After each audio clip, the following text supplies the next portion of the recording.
Salam alaikum à tous les musulmans et que Jésus-Christ soit avec vous pour tous les chrétiens. Bon, je viens de tomber sur la vidéo, mes frères et sœurs, du pasteur qui dit qu'il va ressusciter, qui voulait ressusciter Didier Arafat et que la maman de Didier Arafat, elle a refusé. Donc moi je donnais mon avis, après c'est que mon point de vue. Parce que vous savez, moi la mort de Didier Arafat, ça m'a quand même touché, hein. Je vous dis la vérité, ça m'a quand même touché, ça m'a affecté, ça m'a fait quelque chose, ça m'a fait... Vous avez vu, après, j'ai un peu déraillé, je commence à insulter des gens sur Internet, je disais des dingueries, tout ça et tout. Donc vous avez vu que voilà, ça m'a quand même fait quelque chose, ça m'a touché au fond de moi. Vous voyez ce que je veux dire? Donc voilà, donc nous, comme on aime bien le grand Didier Arafat, on l'aimait beaucoup, donc voilà. Donc je me suis intéressé, comme je vous ai dit, je regardais des vidéos, je regardais beaucoup de vidéos sur Didier Arafat. Donc voilà, donc là je suis tombé sur une vidéo encore là, parce que je continue encore à regarder, donc voilà, sur un pasteur qui disait qu'il allait ressusciter Didier Arafat.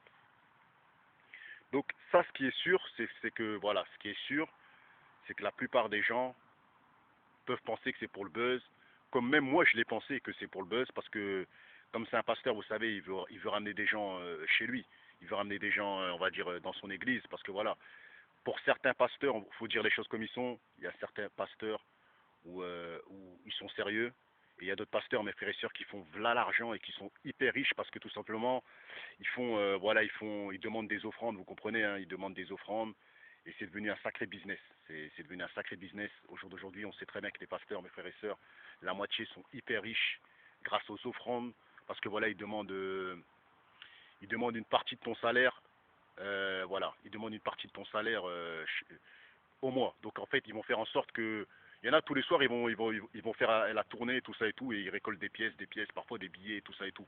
Donc voilà, donc c'est un truc de fou. Donc, si je me réfère aux écrits,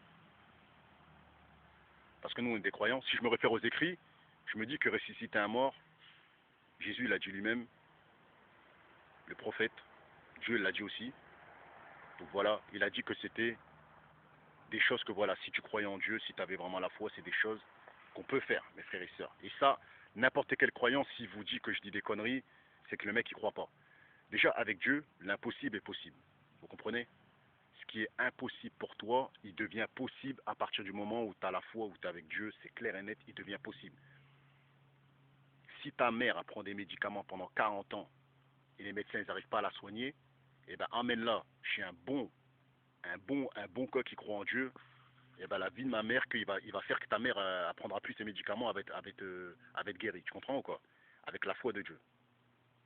Si tu as la foi, si tu es vraiment au fond de toi, comme je vous ai dit hier dans les vidéos, parce que souvent je parle beaucoup de Dieu, si tu as vraiment ça au fond de toi, au fond de l'âme, si ça sort vraiment de tes tripes, si vraiment c'est sincère, de toute façon Dieu le voit quand c'est sincère, et ben la vie de ma mère, que ta mère qui prend ses médicaments d'hypertension ou d'épilepsie ou de diabète, ou moi-même par exemple si je prends des médicaments d'épilepsie ou ces trucs-là, et ben la vie de ma mère que ça part, mes frères et sœurs.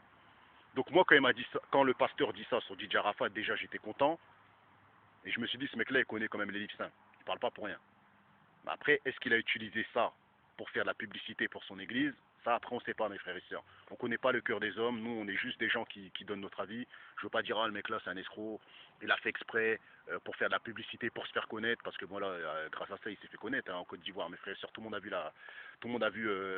Si nous, on l'a vu en France, c'est-à-dire que là-bas, en Côte d'Ivoire, là où Didier Arafat il s'est fait connaître direct. Vous comprenez?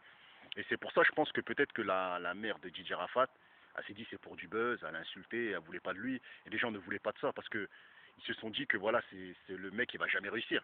Ils se sont dit que le mec il va les faire rêver et que ça va jamais marcher, vous comprenez?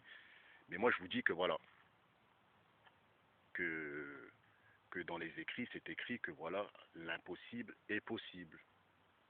Ce que tu, les choses que tu ne crois pas, qui sont irréalisables pour les mécréants, sont réalisables pour ceux qui ont la foi. Donc pour ceux qui ont la foi, pour ceux qui croient vraiment. Donc est-ce que le pasteur est capable de faire ce miracle-là? Je pense que s'il est sincère, il y a de fortes chances qu'il aurait pu faire quelque chose. Vous comprenez?